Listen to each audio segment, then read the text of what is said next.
Hello guys, welcome back to our YouTube channel your पारा।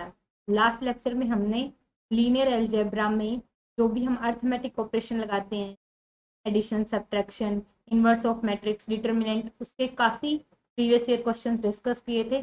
और उससे पहले लास्ट टू लास्ट लेक्चर में हमने लीनियर अलजेब्रा में सिस्टम ऑफ लीनियर इक्वेशंस को कैसे सॉल्व करते हैं उनको देखा था। आज हम उसी लेक्चर को कंटिन्यू करेंगे और लीनियर अलजेब्रा में जो सिस्टम ऑफ इक्वेशन के through number of linearly dependent और इंडिपेंडेंट सॉल्यूशन कैसे फाइंड आउट करते हैं वो देखेंगे और साथ में ही उसके क्वेश्चंस को भी डिस्कस करेंगे। तो गाइस, आज की हमारी कोट है नेवर गिव अप। हमें कभी भी हार नहीं माननी चाहिए, सिचुएशन कैसे भी हो, हमें कॉन्टिन्यूअस काम करते रहना चाहिए। गाइस, अब आपका ज्यादा टाइम नहीं वेस्ट करते आते हैं हमारे first question. Find the value of lambda for which given system have solution. में ऐसे बोला है कि ये सिस्टम एक सॉल्यूशन रखे, इसके लिए हमारा लैम्डा जो है वो क्या होना चाहिए। तो गाइस, सिस्टम यदि हमारा सॉल्यूशन रख रहा है तब हमने डिस्कस किया था कंसिस्टेंट होता है। कंसिस्टेंट होने का मतलब है कि रैंक ऑफ ए हमारी ए एगमेंटेड बी के इक्वल होनी चाहिए। तो गाइस, सबसे पहले हम A x is equal to B form में इस मैट्रिक्स को लिखते हैं। तो guys, A x is equal to B form में लिखने पर ए मैट्रिक्स हमारी होती है कोफिशिएंट मैट्रिक्स 1 1 1, बी हमारी ए एगमेंटेड बी तो 1, फिर 1 2 4 लैम्डा 1 4 10 लैम्डा स्क्वायर। तो गाइस, अब इसको हम सॉल्व करते हैं। तो गाइस, ये हमारी ए एगमेंटेड बी मैट्रिक्स है। ए एगमेंटेड बी में हम क्या करेंगे, R2 माइनस R1 और R3 माइनस एक्लन फॉर्म में लाएंगे रैंक फाइंड आउट करने के लिए। तो सबसे पहले हमने ऑपरेशन लगाया R2 यानी रो 2 पर R2 minus R1 and R3 पर यानी रो 3 पर R3 माइनस R1, दोनों पर ये ऑपरेशन लगाएंगे। तब हमारी जो मैट्रिक्स फाइंड आउट होगी वो होगी 1 minus 1 0, 2 minus 1 1, 4 minus 1 3, lambda minus 1। तो फर्स्ट रो तो हमारी 1 1 1 1, 1 minus 1 0, 2 minus 1 1, 1 minus 1 0, 4 minus 1 3, 4 minus 1 3, 10 minus 1 9, 3 9, यहाँ पे लैम्डा स्क्वायर माइनस 1। तो गाइस, एक्लन फॉर्म में कुछ कुछ बन रही है। अब हम 3 टाइम्स इस रो में से इसको मल्टीप्लाई करके माइनस कर दें, तब हमारी R3 minus 3 times of R2, ये करने पर हमारी क्या मैट्रिक्स बन जाएगी, 1 1 1 1 0 1 3 lambda minus 1 0, 3 minus 3 0, 9 minus 3 into 3 9 0, lambda square minus 1 minus 3 lambda plus 3। Wise ये हमारी इक्वेशन आ गई। अब हमें क्या करना था, सिस्टम को कंसिस्टेंट बनाना था, यानी सिस्टम सॉल्यूशन रखे ऐसा हमें फाइंड आउट करना था। तो वाइज एक मिनट, ये आ गया हमारा। तो हमें रैंक ऑफ ए कितनी आ गई, यहाँ से रैंक ऑफ ए हमारी आ गई 2, rank of A is equals to 2, rank of A augmented B भी हमारी 2 आएगी, तब हमारा सिस्टम सॉल्यूशन रखेगा, क्योंकि rank of A augmented B के इक्वल होती है तब हमारा सिस्टम कंसिस्टेंट होता है। और यदि नंबर ऑफ वेरिएबल के बराबर हो जाए ये दोनों रैंक, तब तो हमारे सिस्टम का यूनिक सॉल्यूशन होता है, otherwise infinite number of solution होते हैं। तो guys, infinite number of solution होंगे क्योंकि ये नंबर ऑफ वेरिएबल 3 है, उससे कम है। तो इसके लिए ये वाला हमारा क्या होना चाहिए, थर्ड रो 0, तो lambda square minus 3 lambda, lambda square minus 3 lambda plus 2 हमारा 0 होना चाहिए। गाइस, ये इक्वेशन को 0 रखते हैं, lambda square minus 3 lambda plus 2 is equals to 0। यहाँ से रूट आ गए 1,2, यानी लैम्डा की वैल्यू 1 और 2 होगी, तब हमारा सिस्टम ऑफ इक्वेशन क्या रखेगा, सॉल्यूशन रखेगा, अदरवाइज ये इनकंसिस्टेंट होगा। आई होप गाइस ये सारे पॉइंट्स मैंने आपको लास्ट लेक्चर में बताए थे, फिर भी दोबारा डिस्कस कर लेते हैं। यदि सिस्टम सॉल्यूशन रख रहा है तो दो कंडीशन होनी चाहिए, या एक तो दोनों इक्वल होनी चाहिए, rank of A augmented B के, और दूसरी यदि वो नंबर ऑफ वेरिएबल्स के इक्वल है तो यूनिक सॉल्यूशन रखेगा, और यदि वो नंबर ऑफ वेरिएबल से कम है बट दोनों इक्वल है तो infinite number of solution exist करेंगे। ए एगमेंटेड बी बनाई, उसे एक्लन फॉर्म में लाने का ट्राई किया, तब हमारा रैंक ऑफ ए हमारा 2 आ गया। तो ए एगमेंटेड बी भी हमारा 2 आना मस्ट हो गया, क्योंकि हमें क्वेश्चन में ऑलरेडी गिवन है कि वो सिस्टम सॉल्यूशन रख रहा है, यानी 2। तो 2 के लिए हमारी लास्ट टर्म क्या हो जाएगी 0, 0 के इक्वल पुट किया तो लैम्डा की वैल्यू आ गई 1,2। आई होप गाइज आपको ये क्वेश्चन समझ आया होगा। अब आते हैं next question. For what values of A and be the equation, ये 3 इक्वेशन दी हुई है, हमें 3 कंडीशन में ए एंड बी की वैल्यू निकालनी है। पहली कंडीशन है नो सॉल्यूशन, दूसरी है यूनिक सॉल्यूशन, तीसरी इनफाइनाइट सॉल्यूशन। तो गाइस नो सॉल्यूशन कब होता है? नो सॉल्यूशन का मतलब है rank of A augmented B दोनों इक्वल नहीं है, यानी इनकंसिस्टेंट हमारा। यूनिक सॉल्यूशन जब होता है तब हमारा rank of A augmented B इक्वल होते हैं और प्लस वो हमारे नंबर ऑफ वेरिएबल्स के इक्वल होते हैं।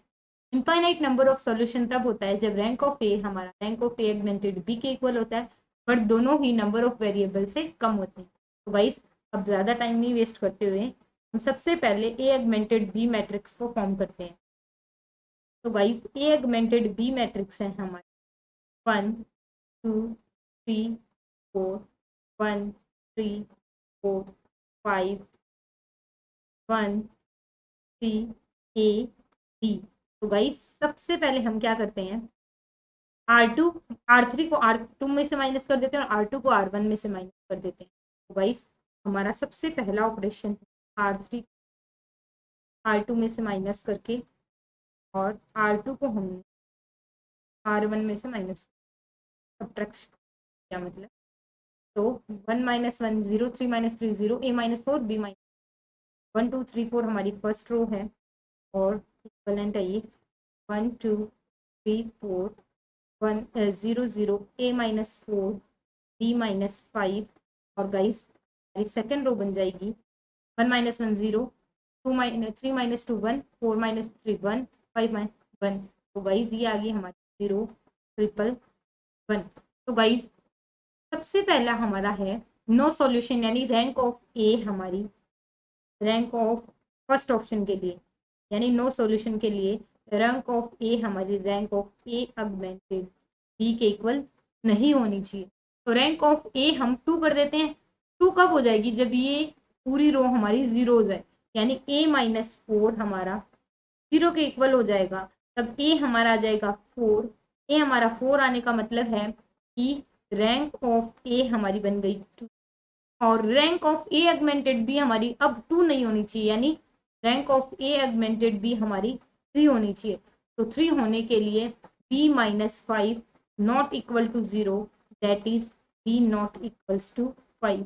यानी नो सॉल्यूशन के लिए गाइस कंडीशन आ गई, ए की वैल्यू तो मस्ट है 4 के इक्वल आनी चाहिए और बी की वैल्यू 5 के इक्वल नहीं आनी चाहिए, उसके अलावा कुछ भी हो सकती है। तो ये दोनों इक्वल नहीं आए तो यानी नो सॉल्यूशन होगा।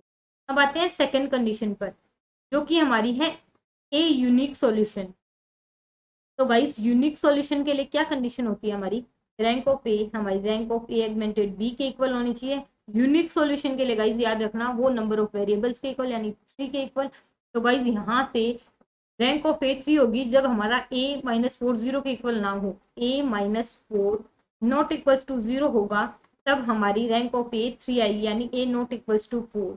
a नॉट इक्वल्स टू 4 होगा तब हमारी रैंक ऑफ ए भी 3 आएगी, rank of A augmented B भी 3 आएगी, यानी b हमारा बिलोंग्स टू आर। बी हमारा कुछ भी हो सकता है, भले वो 5 हो तो ये 0 होगा, बट ये तो नॉन 0 रहेगा। ये एलिमेंट नॉन 0 रहने का मतलब है ए की रैंक और ए एगमेंटेड बी की रैंक दोनों ही 3 के इक्वल होगी, जो कि नंबर ऑफ वेरिएबल्स के इक्वल है।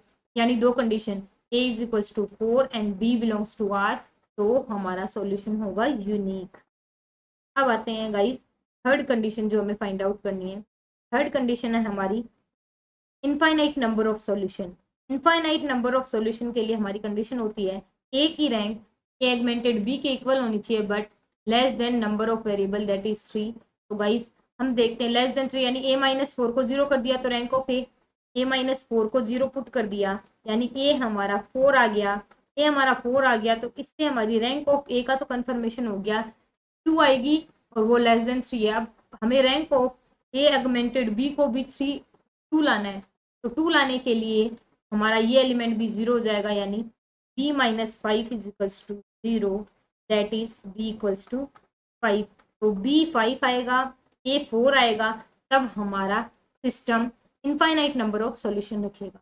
आई होप गाइज आपको समझ आया होगा। नो सॉल्यूशन के लिए हमने क्या किया, दोनों की रैंक को अनइक्वल कर दिया, यानी रैंक ऑफ ए को 2 कर दिया, यानी ये एलिमेंट 0 हो गया, और इसकी रैंक को 3 होने के लिए b minus 5 not equals to 0 होगा। और जब यूनिक सॉल्यूशन है तब दोनों की रैंक इक्वल होगी, a minus 4 not equals to 0 होगा, b चाहे कुछ भी हो, तब दोनों की रैंक 3 आ जाएगी, जो कि नंबर ऑफ वेरिएबल्स के इक्वल है, यूनिक सॉल्यूशन एग्जिस्ट करेगा। और इनफाइनाइट नंबर ऑफ सॉल्यूशन होने के लिए rank of A augmented B के इक्वल होगी, और जो कि less than number of variables होगी। ए माइनस 4 को 0 के इक्वल पुट किया तो ए 4 आ गया, जिससे रैंक हमारी ए की 2 आ गई, ए की 2 आ गई तो बी की भी हम rank of A augmented B भी हमारी 2 आनी चाहिए, जिसके लिए बी माइनस 5 हमारा 0 हुआ, यानी बी की वैल्यू 5 आ गई। आई होप गाइज आपको समझ आया होगा। हमें ए और बी की वैल्यूज फाइंड आउट करनी थी तीनों कंडीशन में, जो कि हमने फाइंड आउट कर लिया। अब आते हैं next question. Find the consistency of the following equation. Consistency का मतलब क्या है कि ये सिस्टम कंसिस्टेंट है या नहीं। कंसिस्टेंट का मतलब क्या होता है कि सॉल्यूशन रखना चाहिए, आइदर यूनिक और either infinite number of solution, but होना जरूर चाहिए, उसे बोलते हैं हम कंसिस्टेंट। और ये हम ऑलरेडी डिस्कस भी कर चुके हैं। भाई सबसे पहले ए एगमेंटेड बी मैट्रिक्स बनाते हैं, ए एगमेंटेड बी मैट्रिक्स बनाते हैं और उसे एक्लन फॉर्म में 4 -2 6 8 1 1 -3 -15 -3 प्लस का 9 और 1। तो भाई सबसे पहले इन दोनों रो को एक्सचेंज कर देते हैं। इसका रीजन आपको अच्छे से समझ आ गया होगा कि हमें फर्स्ट रो में यदि फर्स्ट में 1 हो तो हमें एक्लन फॉर्म में कन्वर्ट करना इजी हो जाता है। गाइस ये हमारा इक्विवेलेंट है 1 1 -3 -4 -2 6 8 15 -3 9 एंड 21।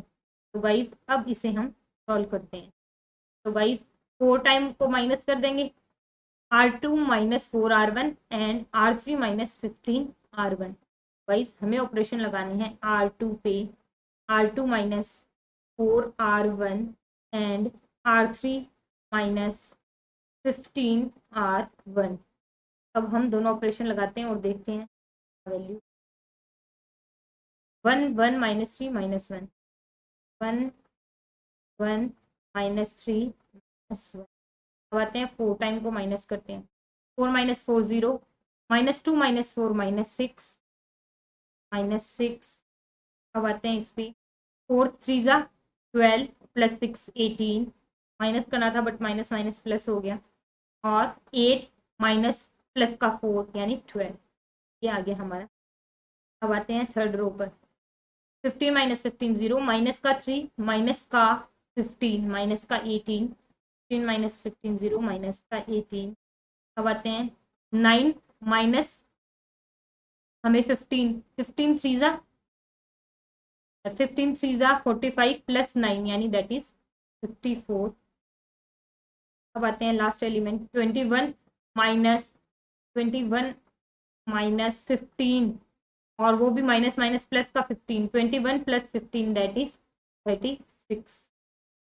वाइज अब हम R3 पर ऑपरेशन लगाते हैं, R3 माइनस का 3R2। देखते हैं गाइस क्या फाइंड आउट होता है।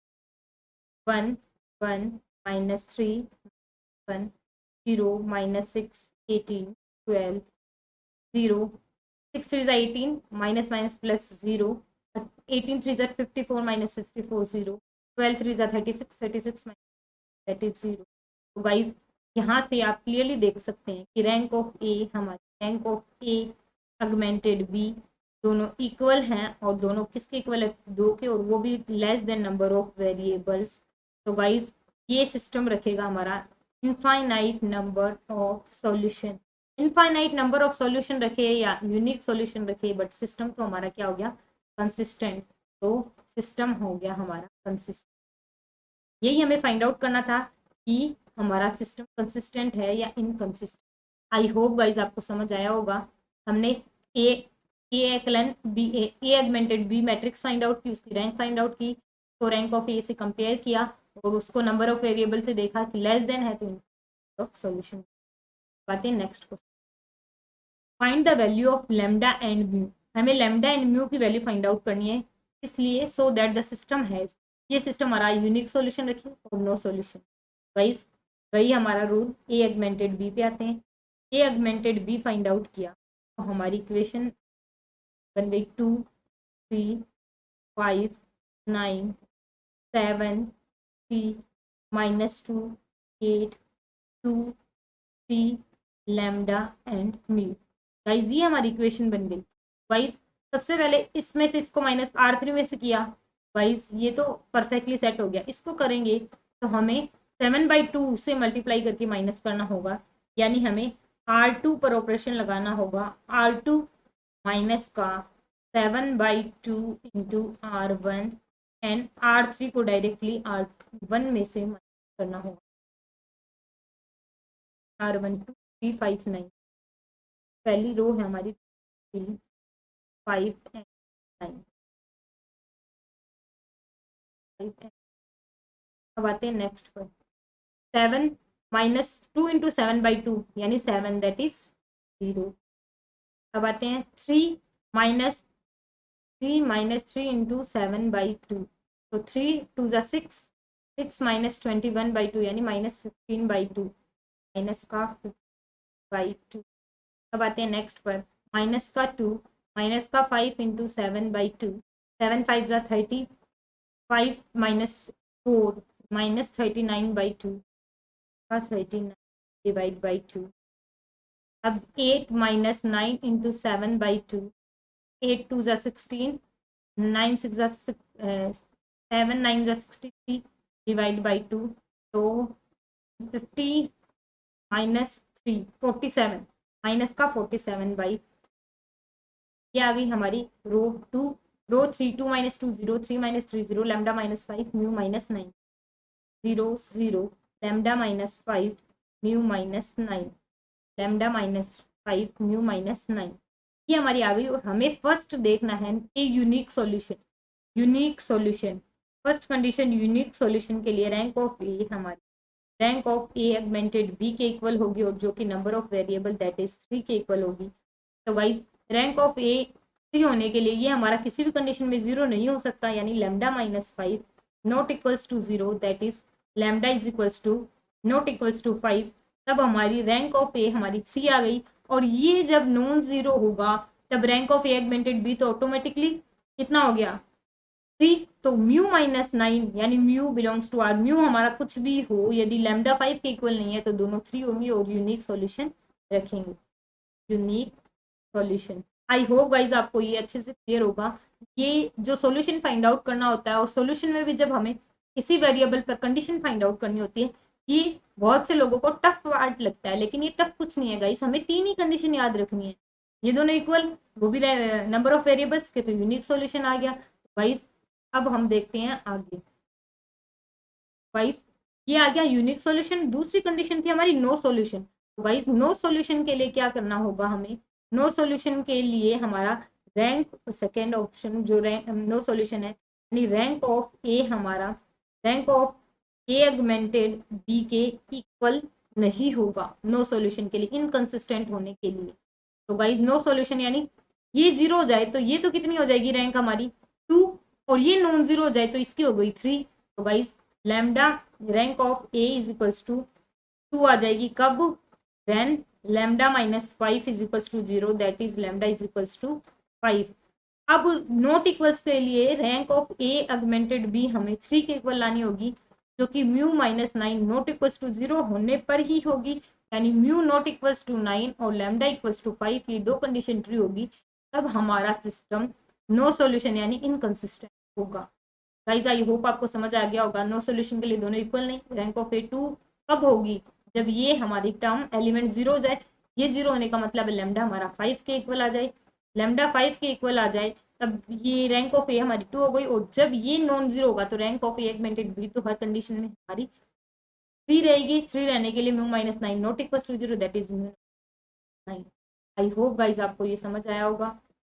अब हम आगे देखते हैं होमोजीनियस सिस्टम में हम कैसे डिसाइड करते हैं कि सॉल्यूशन लीनियरली इंडिपेंडेंट है या लीनियरली डिपेंडेंट है, और हैं तो कितने number of solution linearly dependent है और कितने लीनियरली इंडिपेंडेंट।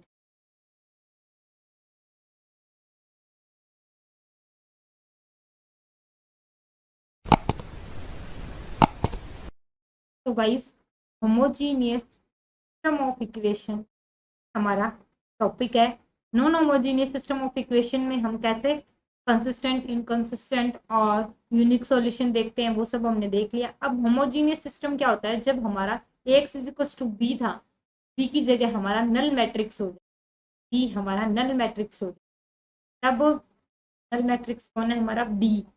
तब हमारा होमोजीनियस सिस्टम होता है। ए हमारी वही कोफिशिएंट मैट्रिक्स बनेगी, मैट्रिक्स ऑफ कोफिशिएंट। एक्स हमारा column matrix of variable, variable की कॉलम मैट्रिक्स बनेगी। बी हमारा नल मैट्रिक्स, इसीलिए इसे होमोजीनियस सिस्टम कहते हैं। जब हमारा बी मैट्रिक्स कॉलम मैट्रिक्स आ रहा था और वो नॉन जीरो आ रहा था, तब हम उसे non homogeneous system of equation बोलते थे। तो गाइज इसमें नोट करके 2 पॉइंट लिखने होंगे। जब rank of A is equal to number of variable then the system of equation has unique solution. उसमें भी यही होता था गाइस कि रैंक ऑफ ए हमारा ए एगमेंटेड बी के इक्वल आता था और वो नंबर ऑफ वेरिएबल के इक्वल आता था, तब हमारा सिस्टम यूनिक सॉल्यूशन रखता था। और इसमें rank of A augmented B की नीड ही नहीं है, क्योंकि बी हमारा ऑलरेडी जीरो है, नल मैट्रिक्स। तो जो यूनिक सॉल्यूशन आएगा वो जीरो सॉल्यूशन, और उसे हम ट्रिवियल सॉल्यूशन भी बोलते हैं। सेकेंड पॉइंट है हमारा, जब रैंक ऑफ ए हमारा नंबर ऑफ वेरिएबल से कम आएगा, तब then system of equation has infinitely many solution. और जो इनफाइनाइटली मैनी सॉल्यूशन होंगे वो नॉन जीरो और नॉन ट्राइबल होंगे।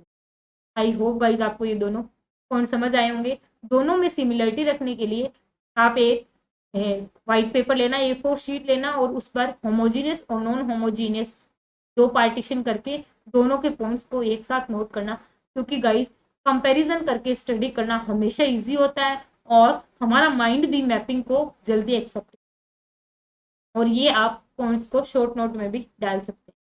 अब आते हैं सेकंड पर, मतलब होमोजीनियस सिस्टम से हम लीनियरली इंडिपेंडेंट और डिपेंडेंट सॉल्यूशन कैसे find out. If A is a square matrix of order N, यदि ए मैट्रिक्स है हमारी वो भी स्क्वायर और ऑर्डर एन है, या और if determinant of A non zero है, तब हमारा सिस्टम यूनिक सॉल्यूशन रखेगा। यूनिक सॉल्यूशन रखता है यानी ट्राइबल सॉल्यूशन, और ट्राइबल सॉल्यूशन का मतलब है सारे x1 x2 xn सारे हमारे जीरो होंगे। अभी हमने देखा था या तो जीरो या ट्राइबल सॉल्यूशन, जब हमारा rank of A number of variables के इक्वल आएगा। नंबर ऑफ वेरिएबल्स के इक्वल कब आएगा? जब determinant of A non zero होगा। Determinant, if determinant of A is zero, zero होता है, then the system has infinite solution. Infinite solution रखेंगे, और वो इनफाइनाइट सॉल्यूशन क्या होंगे? हमारे नॉन ट्राइबल सॉल्यूशन। अब आते हैं 2 पॉइंट्स को हम नोट करते हैं। रैंक ऑफ ए हमारी, यदि हम आर एज्यूम कर लेते हैं, नंबर ऑफ वेरिएबल्स को हमने एन नोटेशन दे दिया, then the number of linearly independent, हमारा आज का टॉपिक यही था कि लीनियरली इंडिपेंडेंट सॉल्यूशन। तो linearly independent solution ax of ax is equal to 0 का होगा n minus r, number of linearly independent solution. अब आते हैं in a system of homogeneous linear equation, if the number of unknown यानी variables exceed the number of equation, यानी number of variable ज्यादा है और नंबर ऑफ इक्वेशन कम है, then the system necessary possess a non zero solution. तो वो हमेशा एक नॉन जीरो सॉल्यूशन रखेगा। आई होप गाइज आपको ये सारे पॉइंट क्लियर होंगे। धीरे धीरे आपको और ज्यादा क्लियर होंगे जब हम एग्जांपल्स इन पॉइंट्स पर डिस्कस करेंगे कि कैसे हम number of linearly independent solution find out करते हैं, और होमोजीनियस सिस्टम ऑफ इक्वेशन में सिस्टम कंसिस्टेंट, इनकंसिस्टेंट या यूनिक सॉल्यूशन कैसे निकालते हैं। तो गाइज ज्यादा टाइम नहीं लगाते और सबसे पहले देखते हैं question. The number of linearly independent solution, linearly independent solution find out करने कितने हैं जब ये हमें इक्वेशन दे रखी है। तो गाइज अब हमें कोई दिक्कत नहीं है, यानी एगमेंटेड बी का कोई लोचा नहीं है, सीधा हमें 1 1 0 -1 2 0 0 हमें सीधा इसकी रैंक फाइंड आउट करनी है। तो गाइज एक तो ऑपरेशन लगाते हैं R2 में R2 माइनस R1, और दूसरा ऑपरेशन लगाते हैं R3 में जो कि है R3 माइनस टाइम्स। गाइस ये निकालने पर, ये ऑपरेशन लगाने पर first row as it is 1 0 2, second row 1 -1 0 -1 -0 -1 0 -2 that is -2 2 -2 0 -2 0, तो -2 0 -4 हो जाएगा माइनस। वाइज अब हम एक और ऑपरेशन लगाते हैं जो कि लगाएंगे हम R3 पर। R3 minus 2 times of R2, तो हमारी इक्वेशन आ जाएगी 102 102। फर्स्ट रो में नो चेंजेस, सेकेंड रो में भी नो चेंजेस, 0 -1 -2 0 -1, और थर्ड रो में -2 माइनस ऑफ -2 यानी +2, 0 -4 माइनस ऑफ -2 यानी 4, ये भी 0, तो 0 0 0। तो गाइस रैंक ऑफ ए हमारी आ गई 2 के इक्वल, जो कि नंबर ऑफ वेरिएबल से लेसर है, तो यानी हमारे infinite number of solution exist करेंगे इस सिस्टम के लिए, इनफाइनाइट नंबर ऑफ सॉल्यूशन। लेकिन गाइस हमें क्या पूछा गया था, ये तो एडिशनल इन्फो, हमें इंफॉर्मेशन फाइंड आउट कर ली कि कौन से लीनियरली इंडिपेंडेंट सॉल्यूशन कितने। तो गाइस नंबर, एक minute, number of linearly independent solution, linearly independent solution, independent solution is equals to, independent solution is equals to कितना था गाइस, n माइनस r। तो गाइस नंबर ऑफ वेरिएबल्स इस equation में कितने हैं, x1 x2 x3 that is 3, और rank हमने अभी फाइंड आउट किया दैट इज 2। गाइस ये आ गया हमारा 3 - 2 दैट इज, तो लीनियरली इंडिपेंडेंट सॉल्यूशन आ गए 1, that is our option A. I hope guys आपको समझ आया होगा।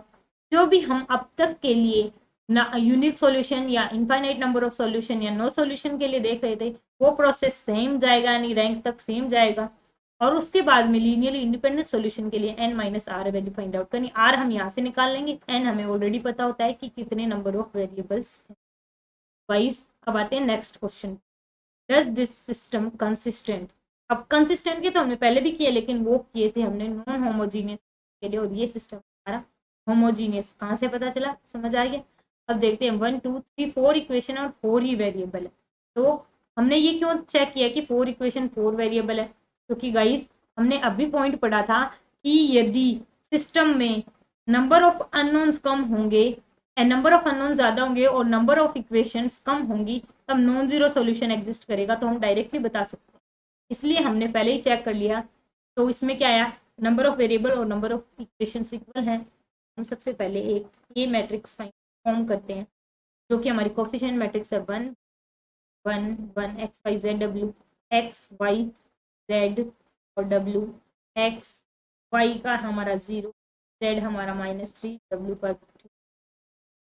लास्ट इक्वेशन है x y z का 0, w का 1। तो गाइस अब ऑपरेशन कौन कौन से लगाने होंगे, R2 में लगाते हैं R2 - R1, और R3 में लगाते हैं R3 - 2 times R1, R3 - times R, और R4 में लगाते हैं गाइस हमारा R2 - R1। पहले तो फर्स्ट रो को एज इट इज लिख देते हैं 1 1 1 1। अब आते हैं नेक्स्ट पर। तो गाइस नेक्स्ट है 1 - 1 0, 3 - 1 2, 1 - 1 0, 3 - 1 -2 -1 -3 और 1 - 1 दैट इज सेकेंड रो आ गई। अब आते हैं थर्ड रो पर। तो गाइस 2 - 2 0, 0 - 2 -2 0 -2। अब आते हैं इस पर -3 -2 -5 2 -2 -5 4 0 5। आते हैं गाइस हमारी फोर्थ रो पर। गाइस रो है 1 - 1 0, 1 - 1 0, 0 - 1 -1 0। गाइस थर्ड पे है माइनस। अब गाइस इन दोनों को ऐड करने पर ये 0 बन जाएगा। तो सबसे पहले हम ऑपरेशन लगाते हैं R3 पर, इसमें हमने ऑपरेशन लगाया R3 + R2। तो गाइस हमारी equation first row as it is, second row पे भी हमने कोई ऑपरेशन नहीं लगाया, थर्ड रो पे हमने लगाया, तो 2 - 3 - 5 -8 0 0 0 -1 0। गाइस अब एक और ऑपरेशन हम लगा सकते हैं, जो कि हम लगा सकते हैं कि यदि 1/8 से इसको डिवाइड करके और इसमें से माइनस कर दे, तब गाइस ये 0 बन जाएगा। तो गाइस हम लगाएंगे R4 पर ऑपरेशन लगाएंगे R4 माइनस 1/8 इंटू R3। तो गाइज ये आ गया हमारा 0 4 फर्स्ट रो हमारी 1 1 1 1, सेकेंड रो है हमारी 0 2 माइनस 3 0 0 2 माइनस 3 0, थर्ड रो है हमारी 0 0 माइनस 8 0 0 0 माइनस 8 0, और ये -1 था तो ऑपरेशन लगाने पर ये सारे हो गए हमारे 0। तो गाइज रैंक ऑफ ए हमारी आ गई, रैंक ऑफ ए हमारी आ गई 3, जो कि नंबर ऑफ वेरिएबल से लेसर है। नंबर ऑफ वेरिएबल से लेसर होने का मतलब क्या है गाइज, कि हमारा सिस्टम क्या है, इनफाइनाइट नंबर ऑफ सॉल्यूशन रखेगा। इनफाइनाइट नंबर ऑफ सॉल्यूशन का मतलब है कि हमारा सिस्टम जो है वो हमारा कंसिस्टेंट होगा, और यही हमें फाइंड आउट करना था। आई होप गाइज आपको ये एग्जांपल समझ आएगा। 4 वेरिएबल्स हैं, 4 नंबर ऑफ इक्वेशन है, तो गाइज फाइंड आउट किया, आगे चलते गए, एक्लन फॉर्म में लाए, एक्लन फॉर्म में जब लाए तो रैंक ऑफ ए हमारी 3 आ गई। रैंक ऑफ ए 3 आने का मतलब है जो कि नंबर ऑफ वेरिएबल से कम है तो हमारे इनफाइनाइट नंबर ऑफ सॉल्यूशन, जैसे ये पॉइंट अभी डिस्कस किया था, when rank of a less than number of variable then the system of equation is infinitely many solution। जो इनफाइनाइट मैनी सॉल्यूशन है वो क्या है हमारे नॉन ट्रिवियल सॉल्यूशन। वाइज यही इसमें आ रहा है हमें, consistent and consistent, infinite number of solution है, इनफाइनाइट नंबर ऑफ सॉल्यूशन है तो कंसिस्टेंट तो हो गया सिस्टम। तो वाइज आई होप आपको ये एग्जाम क्लियर होगा। अब आते हैं next, a system of equation represented by ax is equals to 0 where x is a column vector of unknown, x हमारा कॉलम वेक्टर होता है अननोन्स का, a हमारी स्क्वायर मैट्रिक्स है containing coefficients has non trivial solution when a। Wise ये तो point direct discuss किया था, जब भी नॉन ट्रिवियल सॉल्यूशन है वो भी होमोजीनियस सिस्टम में नॉन ट्रिवियल सॉल्यूशन जब भी होगा तब हमारा डिटर्मिनेंट क्या होगा, 0। डिटर्मिनेंट 0 होगा तो हमारी सिंगुलर मैट्रिक्स हो गई। वाइज व्हेन, पूरा पॉइंट लिख लेते हैं, when ax is equals to 0 and a is square matrix, a is हमारी स्क्वायर मैट्रिक्स भी तो होनी जरूरी है, अदरवाइज तो डिटर्मिनेंट का तो कोई क्वेश्चन ही नहीं होगा।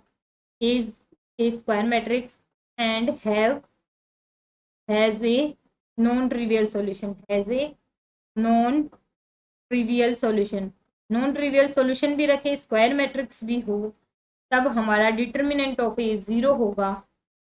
डिटर्मिनेंट ऑफ ए 0 का मतलब है हमारी मैट्रिक्स ए क्या होगी, सिंगुलर मैट्रिक्स। आई होप गाइस आपको ये क्वेश्चन समझ आया होगा। अब आते हैं नेक्स्ट क्वेश्चन।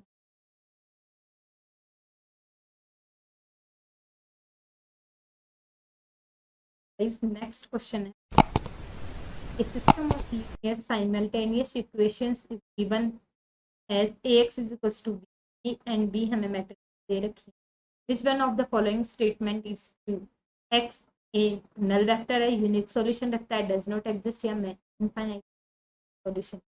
तो गाइस बी कॉलम वेक्टर हमारा 0 नहीं है, नल मैट्रिक्स नहीं है, यानी ये नॉन होमोजीनियस, तो हमें ए अगमेंटेड बी के थ्रू प्रोसीड करना होगा।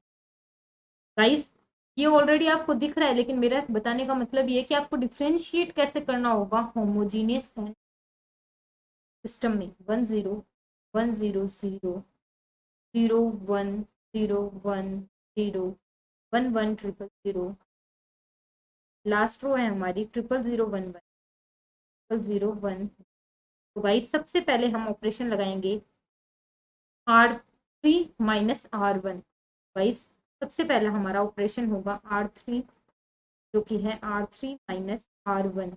गाइस ये हमारा इक्विवेलेंट मैट्रिक्स बनेगा, फर्स्ट रो और second row as it is, यानी 1 0 1 0 0 1 0 1 0 0, सेकंड रो भी एज इट इज, यानी 0 1 0 1 0 0 1 0 1, थर्ड रो हमारी बनेगी 1 माइनस 1 0 1 माइनस 0 1, तो 0 1 0 1 0 minus 1 minus 1 0 0 plus 1 0 0, fourth row as it is, that is 0 0 1 1 0 0 1। अब गाइस हमें एक्लन फॉर्म में लाना है, यहाँ पे नंबर ऑफ जीरो ज्यादा है लेकिन हम एक ऑपरेशन और लगाना प्रीफर करेंगे, R3 को R2 से माइनस कर देंगे। गाइस हमारी इक्विवेलेंट मैट्रिक्स बनेगी 1 0 1 0 0, सेकेंड रो भी as it is 0 1 0 1 0 0 1 minus 1 0 minus 1 minus 0 minus 1 0 minus 1 0, ये आ गई 0 0 0 1 1। तो गाइस यहाँ पर हमारा और कहीं 0 पॉसिबल नहीं बन पाएगा। गाइस रैंक ऑफ ए हमारी आ गई, यहाँ तक देखें तो 4, और rank of A augmented B भी हमारी आ गई 4, तो जो कि नंबर ऑफ वेरिएबल्स के इक्वल है, यानी एक्स हमारा यूनिक सॉल्यूशन देगा। आई होप गाइस आपको समझ आया होगा बातें। Next question, determine the value of lambda, lambda की वैल्यू में फाइंड आउट करें so that the equation has non zero solution. Non zero solution 0 0 0 यानी होमोजीनियस सिस्टम है हमारा, होमोजीनियस सिस्टम है, होमोजीनियस सिस्टम है। और नॉन जीरो सॉल्यूशन कब देगा, जब डिटर्मिनेंट ऑफ ए हमारा 0 होगा, यानी क्या आ गया हमारा 2 1 2 1 1 3 4 3 लैम्डा इक्वल्स टू 0। तो गाइज यहाँ से इस डिटर्मिनेंट को सॉल्व किया तो हमारा आ गया 2 lambda minus 9 minus 1 lambda minus 12 plus का 2 3 माइनस 4 दैट इज 0। तो 2 lambda minus 18 minus lambda plus 12 minus 2। तो गाइज ये आ गया 12 माइनस 2 यानी प्लस का 10 और 8 यानी माइनस का 8, तो राइट साइड 8 यानी लैम्डा इज इक्वल्स टू 8 पर हमारा ये नॉन जीरो सॉल्यूशन देगा। एक तो ये हो गया गाइस, और दूसरा लैम्डा की वैल्यू फाइंड आउट करने के लिए non zero solution, non zero solution के लिए गाइस ये तो हमारा हो गया मेथड 1। अब आते हैं मेथड 2। मेथड 2 के लिए गाइस नॉन जीरो सॉल्यूशन यानी रैंक ऑफ ए हमारी less than number of variables, number of variables कितने हमारे 3। तो गाइस ये हमारी मैट्रिक्स है 1 2 1 2 2 1 2 1 1 3 पर लैम्डा है 2 1 2 1 1 3 4 3 लैम्डा 4 3 लैम्डा। तो गाइस ये जो मैट्रिक्स है उसकी रैंक को हमें एक्लन फॉर्म में लाकर 2 या 1 लेके आना होगा। गाइस आगे आप सॉल्व कर सकते हैं, तो लैम्डा की वैल्यू हमारी 8 आनी चाहिए। और यदि आप चाहते हैं तो एक बार इस क्वेश्चन में क्रॉस चेक कर लेते हैं कि गाइस मल्टीपल मेथड यूज कर सकते हैं या। तो गाइस सबसे पहले हम ऑपरेशन लगाते हैं R2 एंड R1 एक्सचेंज कर देते हैं। तो गाइस R2 एंड R1 को एक्सचेंज करने पे 1 1 3 2 1 2 4 3 लैम्डा। गाइस सबसे पहले हम ऑपरेशन लगाते हैं कि R3 में से R3 minus 2 times R2। Guys ये और R2 पर लगाएंगे R2 minus times of R1। Guys ये किया 1 1 3 first row as it is, third row पे लगा R4 minus 4 0 3 minus 2 1 lambda minus 4, क्या गया गाइस 4 माइनस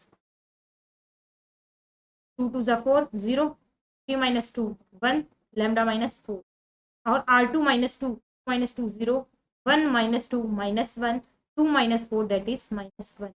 गाइस ये जीरो करने के लिए इन दोनों को जो ऐड कर देते हैं, इन दोनों को ऐड करने पर हमारा गया 1 1 1 3 0 माइनस 1 माइनस, और ये हमारा आ गया गाइस हमने गड़बड़ की है 2 2 माइनस 2 0 1 माइनस 2 माइनस 1 2 माइनस 3 2 जा 6 दैट इज माइनस 5 आएगा गाइस माइनस 5। और अब हम ऑपरेशन लगा रहे हैं R3 की जगह R3 प्लस R2। गाइस ये हमारा आ गया 0 0 लैम्डा माइनस 8। तो गाइस रैंक ऑफ ए 2 होने के लिए ये 0 यानी लैम्डा 8 आ जाएगा, और जब हमने पहले सॉल्यूशन किया था डायरेक्ट तब भी लैम्डा 8 आ रहा था। तो गाइस आपको दोनों या तीनों जितने भी मेथड में बताऊं उनसे सॉल्यूशन करना आना चाहिए, क्योंकि गाइस कई बार नहीं बहुत बार क्या होता है, मेंटल प्रेशर होता है एग्जाम में कि हमें 3 आवर्स में बहुत सारे क्वेश्चन अटेम्प्ट करने हैं, सब 8 से 10 सब्जेक्ट है, उनको माइंड में रिकॉल भी करना है, कंपाइल भी करना है, और कई बार 2-3 कॉन्सेप्ट मिक्स आते हैं उन पे भी अप्लाई करना है। तो उस टाइम इतने मेंटल प्रेशर में कभी कभी हमें एक मेथड पढ़ा हुआ याद नहीं आता, तो हमें कोशिश करनी है कि हमें एक ही क्वेश्चन को मल्टीपल मेथड से आना चाहिए। और स्पेशली गाइज लीनियर अलजेब्रा में जो प्रॉपर्टीज हैं, जो पॉइंट्स हैं, उनको बहुत ही अच्छे से रिकॉल करना है। और रिकॉल करने का तरीका ये नहीं है गाइस नोट लेके बैठ गए, याद कर लिए, अब सोच लिया कि यार हमने 2 बार पढ़ लिया अब तो क्वेश्चन लगा लेंगे। गाइस रिकॉल करने का सबसे बेस्ट मेथड है कि एक बार थ्योरी कर ली, फिर डायरेक्ट क्वेश्चन अप्लाई करो। क्वेश्चन में नहीं होता क्लिक, कॉन्सेप्ट नहीं याद आ रहा तो नोट्स देखें। उससे क्या होगा, जो आपकी रिटेंशन पावर है, माइंड में रिकॉल करने की पावर है, वो बढ़ती है। ऐसे क्या होता है, रट्टा मार लिया, सारे पॉइंट देख लिए, क्वेश्चन सॉल्व कर लिए, तब तो हो जाएंगे। थोड़े दिन बाद देखेंगे माइंड से थ्योरी भी क्लियर है और कॉन्सेप्ट भी क्लियर है, और फिर आपको डिमोटिवेशन आएगा, यार हमने उस टाइम तो पढ़ लिए थे अब नहीं हो।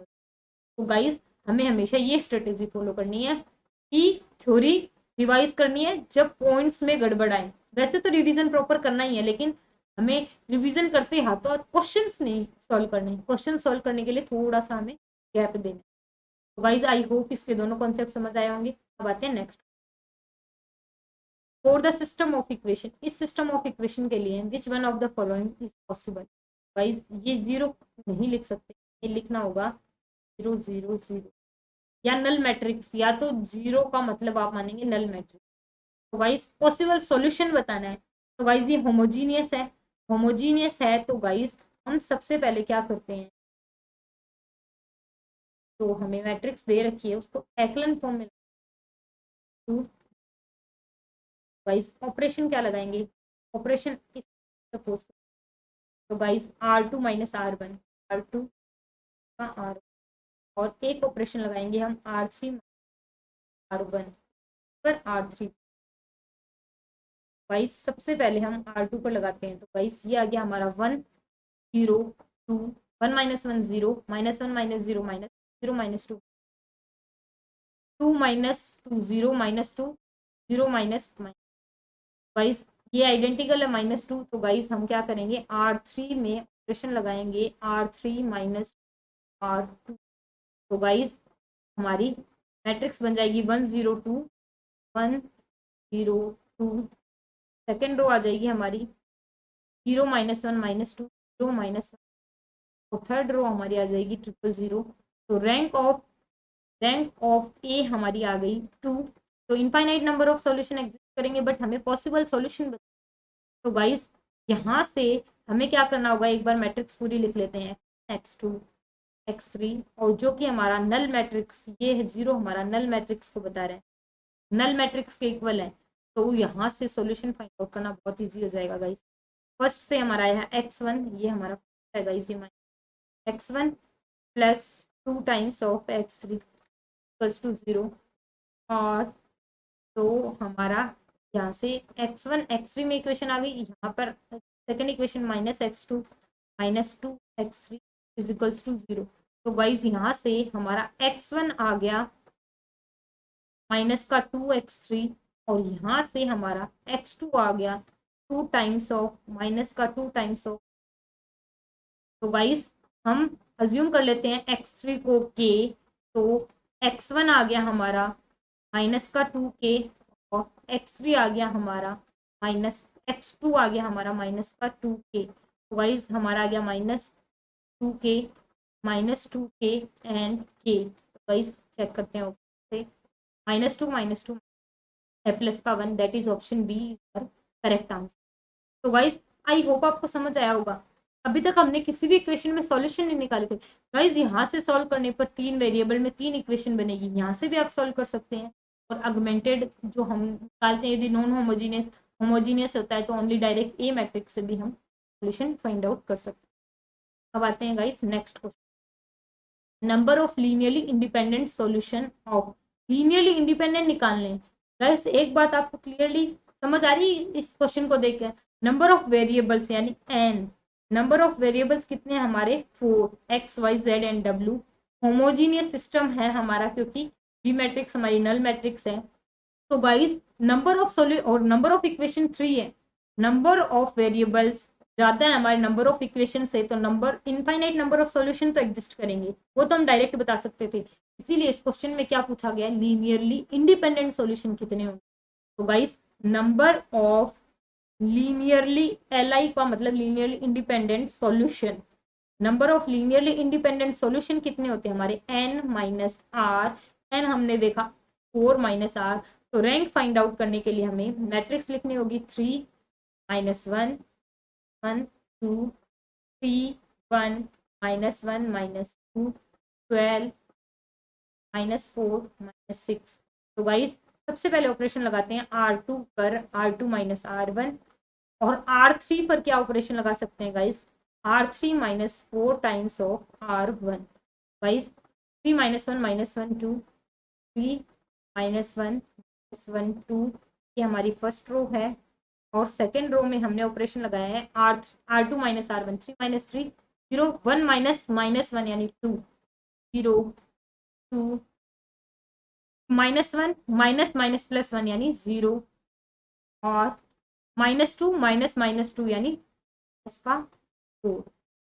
R2 माइनस R1 ही किया था, 0 2 0 माइनस 4, 0 2 0 माइनस 4। अब आते हैं हमें ऑपरेशन लगाना है R3 minus 4 R1, 12 minus 12 0, 3 minus minus 4 यानी प्लस का 7, 0 प्लस का 7, 4 यहाँ पे भी 4, 4 माइनस प्लस 4 यानी 0, माइनस का 4 प्लस का 4 0, यहाँ पर minus 6 minus 8, minus 6 minus 8 that is 14।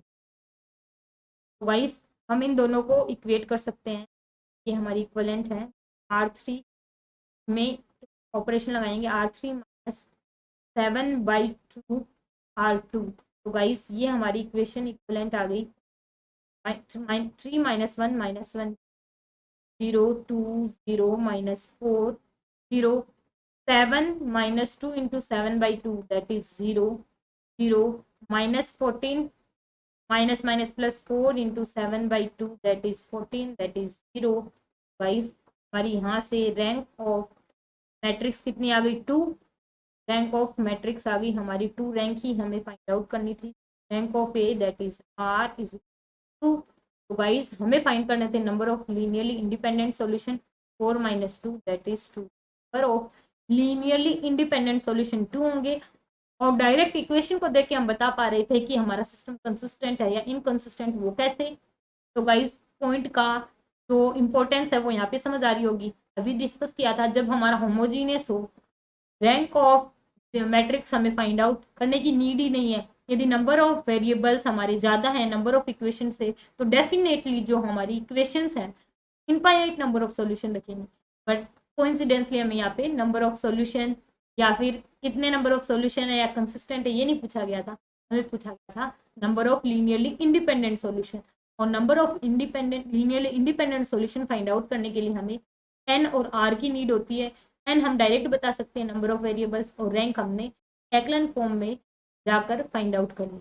I hope guys आपको ये समझ आया होगा कि लीनियरली इंडिपेंडेंट और डिपेंडेंट सॉल्यूशन हम कैसे फाइंड आउट कर सकते हैं। लीनियरली डिपेंडेंट कैसे निकालेंगे गाइस, टोटल नंबर ऑफ कितने होंगे 4, तो लीनियरली इंडिपेंडेंट सॉल्यूशन 2, तो बाकी बचे लीनियरली डिपेंडेंट। अब आते हैं नेक्स्ट पर। तो गाइस लीनियर अलजेब्रा का लास्ट टॉपिक है हमारा eigen values and eigen vector. एक काइले हैमिल्टन थ्योरम भी बचती है, वो बहुत इजी है, बट मेजर टॉपिक में हमारा ये रहता है eigen values and eigen vector, जो कि हम डिस्कस करते हैं क्या होता है। Let A be a square matrix. A कोई हमारी एक स्क्वायर मैट्रिक्स है जिसका ऑर्डर है n क्रॉस n। लेमडा कोई एक स्केलर क्वांटिटी है। तो गाइस जब a माइनस लेमडा का डिटर्मिनेंट 0 के इक्वल करेंगे तो जो रूट्स आएंगे, मतलब ये इक्वेशन तो हमारी कैरेक्टरिस्टिक इक्वेशन होगी ए की, ऑफ कैरेक्टरिस्टिक इक्वेशन ऑफ ए। और जो इस इक्वेशन को यानी determinant of A minus lambda को 0 करेंगे, जो लेमडा की वैल्यूज आएंगी वो हमारे कैरेक्टरिस्टिक रूट्स होंगे, और जो हमारा वेक्टर आएगा x वो हमारे आइगन वेक्टर होंगे। वाइज देखते हैं कैसे। Let A be square matrix of n cross n। Lambda को स्केलर क्वांटिटी है, determinant of A minus lambda को 0 के इक्वल पुट किया, तो ये जो इक्वेशन है वो कैरेक्टरिस्टिक इक्वेशन है। और इस इक्वेशन के root, the root of equations are called as eigen value, जिसे लेटेंट रूट्स भी कहते हैं, आइगन वैल्यू भी कहते हैं, कैरेक्टरिस्टिक रूट्स ऑफ ए भी कहते हैं।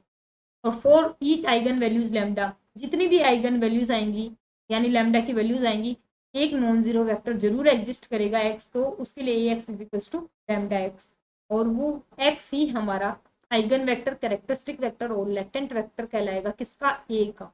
एक आइगन वेक्टर, कैरेक्टरिस्टिक वेक्टर और latent vector. I hope guys आपको समझ आया होगा। अब हम देखते हैं आइगन वैल्यूज की क्या प्रॉपर्टीज होती है। गाइस जो प्रीवियस ईयर क्वेश्चंस है मैं आपको डिस्कस भी करूंगी और आपको भी होमवर्क एज ए होमवर्क करते रहना है, क्योंकि हम एक साथ ही डिस्कस करेंगे। जो आइगन वैल्यूज की प्रॉपर्टी है वो सबसे इंपॉर्टेंट है इस चैप्टर में। वैसे तो सारी ही प्रॉपर्टीज इंपॉर्टेंट। लीनियर अलजेब्रा का लगभग हर ब्रांच में हर साल एक क्वेश्चन जरूर ही आता है, किसी किसी ब्रांच में 2 भी आते हैं। तो guys properties of eigen values for diagonal matrix और लोअर ट्रायंगुलर और upper triangular matrix the eigen values are same as the diagonal matrix diagonal elements of. जो गाइस डायगोनल मैट्रिक्स होती है, डायगोनल मैट्रिक्स का मतलब क्या, डायगोनल एलिमेंट्स नॉन जीरो, उसके अलावा सारे जीरो। कोई भी एक मिनिमम एक वैल्यू हमारी डायगोनल की नॉन जीरो होनी चाहिए, उसे हम डायगोनल मैट्रिक्स कहते हैं। लोअर ट्रायंगुलर मैट्रिक्स का मतलब है जो ट्रायंगल है, जो डायगोनल है हमारा मेन प्रिंसिपल डायगोनल, उसके नीचे वाले एलिमेंट्स हमारे नॉन जीरो होंगे और ऊपर वाले जीरो होंगे। और अपर ट्रायंगुलर भी बता रखा है कि अपर ट्रायंगुलर यानी प्रिंसिपल डायगोनल के अपर वाले एलिमेंट्स हमारे नॉन जीरो होंगे। इन तीनों टाइप के मैट्रिक्स में जो आइगन वैल्यूज है वो खुद डायगोनल एलिमेंट्स ही होंगे। और आइगन हर्मिशियन मैट्रिक्स होती है जिसे हम रियल सिमेट्रिक मैट्रिक्स भी कहते हैं, उसकी सारी आइगन वैल्यूज रियल होंगी। गाइस इसको स्टार मार्क कर लेना, ये पॉइंट डायरेक्ट भी आपको बहुत बार पूछा गया है, सिंगल चॉइस में भी और अब तो मल्टीपल चॉइस भी आने लग गए हैं। तो गाइस आपको केयरफुल रहना होगा। और ये नेक्स्ट पॉइंट भी बहुत इंपॉर्टेंट है, जो हमारी स्क्यू हर्मिशियन मैट्रिक्स है यानी रियल स्क्यू सिमेट्रिक मैट्रिक्स है, उसके जो आइगन वैल्यूज है या तो जीरो होंगे या प्योरली इमेजनरी। हर्मिशियन के रियल, स्क्यू हर्मिशियन के प्योरली इमेजनरी और zero. Eigen values of an orthogonal matrix, orthogonal matrix है यानी A into A transpose is equal to I, उसकी जो हमारे आइगन वैल्यूज है यूनिट मॉडुलस में होंगे, जैसे 1 हो गया, -1 आयोटा हो गया, माइनस आयोटा हो गया, इसका सबका मॉडुलस कितना आ रहा है 1। और यदि lambda, lambda 2, lambda 3, lambda N are eigen values of A matrix है जो एन ऑर्डर की है और लैम्डा एन तक उसकी आइगन वैल्यूज हैं, तब कुछ प्रॉपर्टीज लगती हैं। जो हमारा ट्रेस क्या होता है गाइस, ट्रेस हमारा होता है डायगोनल एलिमेंट्स का सम, वो हमारा सारे आइगन वैल्यूज के सम के इक्वल होगा। और जो डिटर्मिनेंट है वो सारा हमारे जो भी आइगन वैल्यूज आएंगे उनके मल्टीप्लीकेशन के इक्वल होगा। अब आते हैं, यदि लैम्डा 1 लैम्डा 2 ए की ए मैट्रिक्स की आइगन वैल्यूज है तो के जो आइगन मैट्रिक्स होगी उसकी आइगन वैल्यूज होंगी के लैम्डा 1, के लैम्डा 2, के लैम्डा एन। और यदि ए यूनिवर्स है तो 1 by lambda 1, 1 by lambda 2 eigen values होंगी। ए स्क्वायर की आइगन वैल्यूज होंगी lambda 1 square, lambda 2 square, lambda N. यानी जो जो ऑपरेशन हम मैट्रिक्स पे लगाते जाएंगे वो सेम ऑपरेशन हम आइगन वैल्यूज पे अप्लाई करेंगे। और ए क्यूब है तो lambda 1 cube, lambda 2 lambda n. A की पावर m है तो lambda 1 power m, 2 power m, lambda n power. Wise देखा आपने, जो भी ऑपरेशन के से, सॉरी गाइस, के से मल्टीप्लाई किया कांस्टेंट से तो आइगन वैल्यूज कांस्टेंट से, इनवर्स किया तो 1 बाई हो गया, स्क्वायर किया तो स्क्वायर होगी, क्यूब तो क्यूब, पावर m तो पावर m। ए प्लस के आई कोई मैट्रिक्स है तो उसकी आइगन वैल्यूज होंगी के लैम्डा 1 प्लस के, लैम्डा 2 प्लस के, लैम्डा 3 प्लस के, ऐसे। और यदि eigen values of A not a square plus A1 A plus A2 आई, जहाँ पे A नॉट A1 A2 कुछ हमारे कॉन्स्टेंट्स हैं, तब इस मैट्रिक्स की आइगन वैल्यूज होंगी A naught lambda 1 square plus A2, A1 lambda plus A2, A naught lambda 2 square plus A1 lambda plus A2। तो गाइस ऐसे ये हम वैल्यूज इस इक्वेशन की फाइंड आउट कर सकते हैं। अब आते हैं, यदि जीरो कोई आइगन वैल्यू है मैट्रिक्स ए की, इफ और only if A is a singular, क्योंकि गाइस तो हम यहाँ से भी प्रूफ कर सकते हैं, डिटर्मिनेंट ऑफ ए जीरो आ जाएगा, तो यानी कोई ना कोई एक वैल्यू हमारी जरूर जीरो है तभी आ रहा है। और ऑलरेडी बोला कि जीरो आइगन वैल्यू है तो वो मैट्रिक्स हमारी क्या होगी, सिंगुलर मैट्रिक्स। तो गाइस कुछ और प्रॉपर्टीज है उनको और देखते हैं। If all the eigen values of matrix A are non zero, यदि हमारी, ये 7th पॉइंट है गाइस, यदि हमारी जो भी मैट्रिक्स है उसकी सारी आइगन वैल्यूज नॉन जीरो है तो डेफिनेटली ए मैट्रिक्स हमारी नॉन सिंगुलर होगी, क्योंकि जो हमारी आइगन वैल्यूज है उनका मल्टीप्लीकेशन ही हमारा डिटर्मिनेंट होता है। और यदि आइगन वैल्यूज नॉन जीरो है तो determinant zero, determinant non zero का मतलब है ए हमारी नॉन सिंगुलर मैट्रिक्स है। आइगन वैल्यूज ऑफ ए और ए ट्रांसपोज की आइगन वैल्यूज सेम होती है।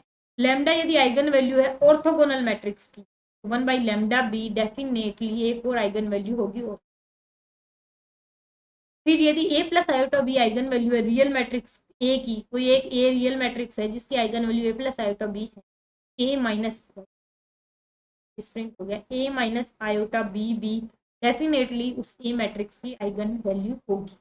आई होप गाइज आपको समझ आया होगा। एक बार दोबारा देख लेते हैं आइगन वैल्यू क्या होती है और कैसे फाइंड आउट करते हैं। Determinant of A minus lambda I करेंगे तो गाइज वो जीरो के इक्वल पुट किया तो वहां से हमारे जो रूट्स आएंगे वो आइगन वैल्यू होंगे या उन्हें कैरेक्टरिस्टिक रूट कहते हैं। X is equal to lambda X, यानी पर्टिकुलर एक लेमडा के लिए एक आइगन वेक्टर होगा जिसे एक्स से रिप्रेजेंट करते हैं। और आइगन वैल्यूज की कुछ प्रॉपर्टीज है, डायगनल, लोअर ट्रायंगुलर या अपर ट्रायंगुलर, सारी मैट्रिक्स की हमारे जो डायगनल एलिमेंट्स है वो खुद हमारे आइगन वैल्यूज होंगे। और यदि हर्मिशियन मैट्रिक्स है तो उसकी सारी आइगन वैल्यूज रियल होंगी, क्यों हर्मिशियन है तो जीरो या प्योरली इमेजिनरी होंगी।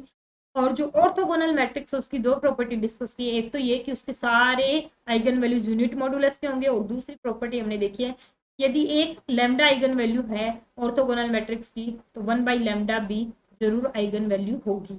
अब आते हैं नेक्स्ट पर। नेक्स्ट प्रॉपर्टी है हमारी, यदि λ1 λ2 λn ए मैट्रिक्स की हमारी आइगन वैल्यूज हैं तो वाइज 1 ए लैम्डा, ये जो ट्रेस ऑफ ए होगा वो सारे आइगन वैल्यूज के सम के इक्वल होगा। डिटर्मिनेंट होगा जो आइगन वैल्यूज उनके मल्टीप्लिकेशन के इक्वल। ए कोई मैट्रिक्स नहीं बनती है तो उसके सारे आइगन वैल्यूज में भी के का मल्टीप्लाई इनवर्स होगा तो 1 हो जाएंगे सारे आइगन वैल्यूज। ए स्क्वायर है तो स्क्वायर हो जाएंगे, क्यूब है तो क्यूब होगा, पावर एम है तो एम हो जाएंगे। ए प्लस के आई तो सारे ए से एडिशन या सब्ट्रैक्शन हो जाएंगे। A naught A square plus A one A plus A two I है तो A naught lambda one square plus A one lambda plus A two भी हमारी आइगन वैल्यू होगी। इस जीरो कोई आइगन वैल्यू मैट्रिक्स ए की तो definitely ये हमारी सिंगुलर मैट्रिक्स होगी। और सारी नॉन जीरो आइगन वैल्यूज हैं तो डेफिनेटली ये हमारी एक नॉन सिंगुलर मैट्रिक्स होगी। आइगन वैल्यूज ए और ए ट्रांसपोज की सेम होती है, ये वाला पॉइंट हम ऑलरेडी डिस्कस कर चुके। ए प्लस आयोटा बी कोई रियल मैट्रिक्स है, उसका यदि कोई आइगन वैल्यू है तो ए माइनस आयोटा बी भी डेफिनेटली उसका आइगन वैल्यू होगा। वाइज ये सारे पॉइंट आप नोट कर लीजिए, फिर आते हैं क्वेश्चन पर।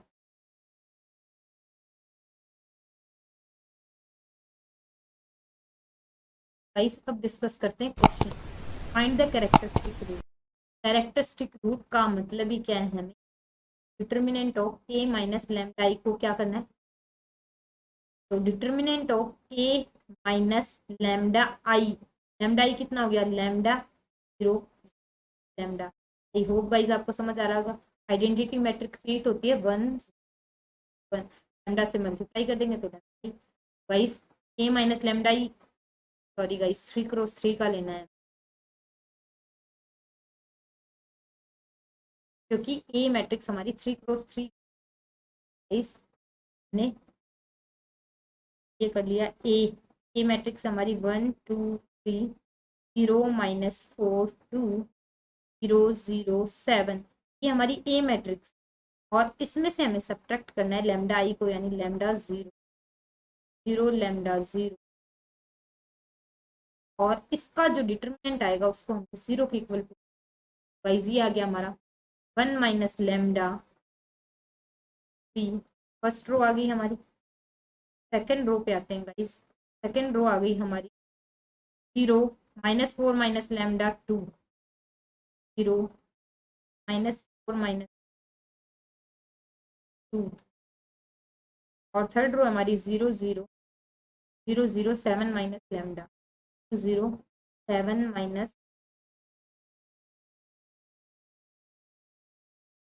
तो भाई इसका डिटरमिनेंट 0 इसके रेस्पेक्ट में निकालें तो ज्यादा इजी हो जाएगा, plus minus plus plus minus plus. 7 minus lambda के रेस्पेक्ट में निकाला तो ये आ गया हमारा 1 minus lambda -4 minus lambda -0 equals to 0। तो यहाँ से आ गया एक तो हमारा 7 माइनस लैम्डा, एक आ गया 1 माइनस लैम्डा, माइनस को कॉमन लिया तो आ गया 4 plus lambda is equals to 0। तो लैम्डा की वैल्यू आ गई 1 -4 एंड 7। तो ये हमारी कैरेक्टरिस्टिक रूट आ गए गाइस। एक तो ये प्रोसेस था ए माइनस लैम्डा आई, डिटर्मिनेंट को 0 के इक्वल पुट किया।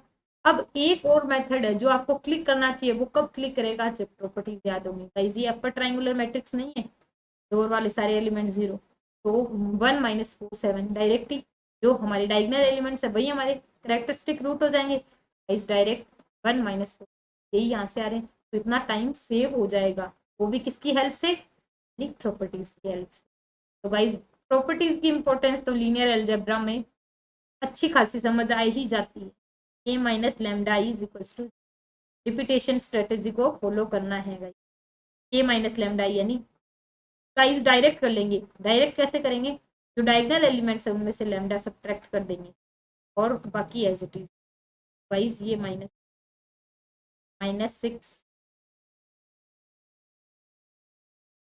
गाइस अब इसके कैरेक्टरिस्टिक रूट निकाल, तो गाइस क्या करेंगे, सबसे पहले 8 - लैम्डा, क्या आ गया हमारा 7 - लैम्डा, 3 माइनस 16 -6 प्लस का 6 माइनस का 6 3 - लैम्डा -8 + 8 हो जाएगा +2 24 - 2 जो 7 - 2 भाई जब ये इक्वेशन सॉल्व करोगे आप, तब आपके पास लैम्डा के 3 वैल्यूज आएंगे जो कि इस इक्वेशन के हमारे रूट्स होंगे।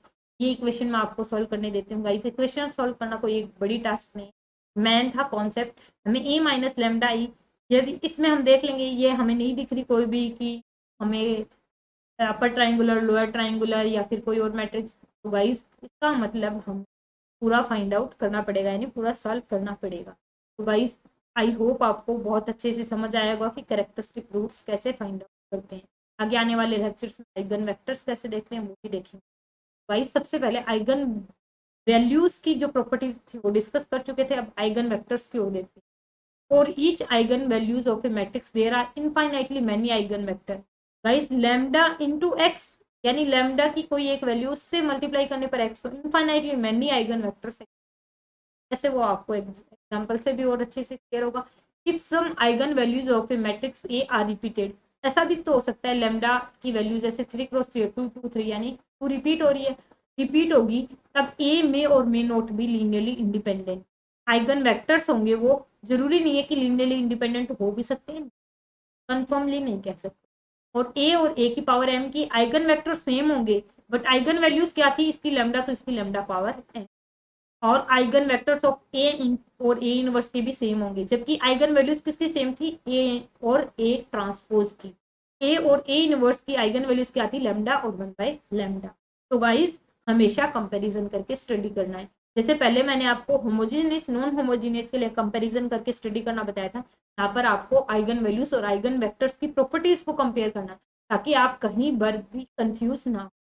और जो हमारी आइगन वेक्टर है ए का a0 a² a1 a + a2 i, ए दोनों के सेम होंगे, जबकि उसमें क्या था, इसका लैम्डा था तो इसका a0 λ² + a1 λ + a2 था। गाइस दोनों को कंपेयर करना है, और आइगन वेक्टर्स ऑफ, ये पॉइंट मैंने यहाँ पे लिख दिया है, ए और ए ट्रांसपोज के आइगन वेक्टर सेम नहीं होंगे, जबकि आइगन वैल्यूज सेम होती है। Eigen vectors of symmetric matrix are orthogonal. जो आइगन वेक्टर्स है ये बहुत इंपॉर्टेंट प्रॉपर्टीज है, इसके थ्रू आप बहुत सारे क्वेश्चन बहुत ही इजीली और बहुत ही कम टाइम में सॉल्व कर पाएंगे। आइगन वेक्टर्स है जो सिमेट्रिक मैट्रिक्स है उसके आइगन वेक्टर्स हमारे ऑर्थोगोनल होते हैं। गाइस अब आते हैं आइगन वेक्टर्स को सॉल्व करना है, ये क्वेश्चन हम नेक्स्ट लेक्चर में डिस्कस करेंगे। तब तक के लिए गाइस आप हमारे लेक्चर सीरीज को कंटिन्यू कीजिए, और जो भी डाउट्स हैं उनको कमेंट सेक्शन में छोड़िए। और गाइस जो भी प्रीवियस ईयर क्वेश्चन है लीनियर अलजेब्रा के, उन्हें धीरे धीरे करते रहिए। लीनियर अलजेब्रा के सारे ब्रांचेस को मिलाकर लगभग 300 अराउंड क्वेश्चंस हैं, तो गाइज उनको सॉल्व करते रहिए। हम जल्दी प्रीवियस ईयर क्वेश्चंस को लेक्चर्स के थ्रू डिस्कस करेंगे और आपके सारे डाउट्स को क्लियर करेंगे। तो गाइज यदि आपको ये क्लासेस का कंटेंट समझ आ रहा है, अंडरस्टैंडेबल है और लग रहा है आपको कि हेल्पफुल है, तो आप मेरे चैनल को लाइक शेयर एंड सब्सक्राइब कर दीजिए, और जितना हो सके अपने फ्रेंड सर्किल में शेयर कीजिए और रिपीटेशन स्ट्रेटेजी को फॉलो कीजिए। Thank you guys.